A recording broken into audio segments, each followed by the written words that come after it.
Okay, so moving on, the other side of distance, and I talked a little bit about this, but I'd like to touch on this again.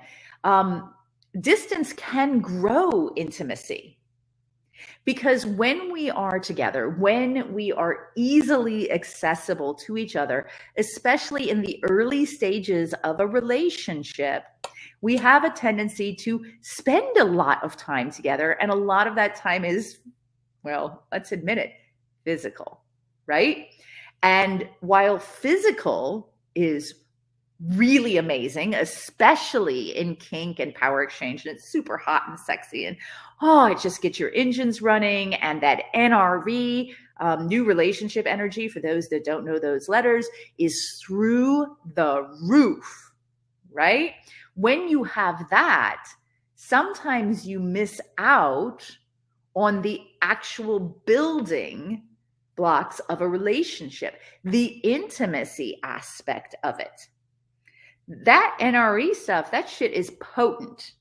And the rush of hormones and chemicals that we get in the presence of our new shiny toy is a heady drug, right? But when we spend our time together with our mouths full of body parts, we aren't talking.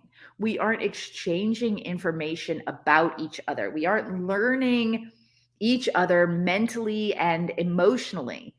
We are communicating physically, but we are not communicating as much.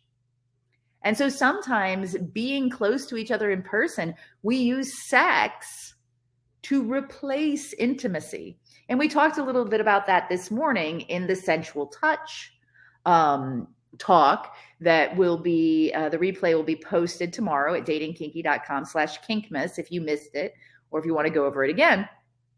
The idea that we want to rebuild or build intimacy in our relationships that is not entirely sexually focused. Because when we use sex to replace intimacy, we miss out on a lot of the deep conversations and getting to know each other. And we start feeling like we know each other without really getting to know each other, right? It's a trap that's easy to fall into. And we often do, happily, crazily, in love and lust. So there also is a real benefit to the idea that sometimes getting away from each other and being excited to come back together again, the idea of being able to miss each other, right? Like instead of being attached at the hip and going everywhere together and, creating all the same friends and, all the same experiences and so on and so forth. Any of you ever had a friend who, as soon as they got a partner, every single time they disappeared from your life for weeks on end, right? Because they were just so attached to that person. And then when it crumbled apart, you actually got to see them again.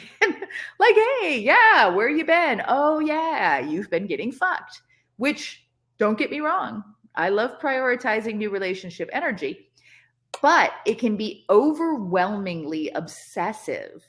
And we end up spending all of this time with people and we miss out on the intimacy, the emotional closeness that comes from being apart and being excited to come back together.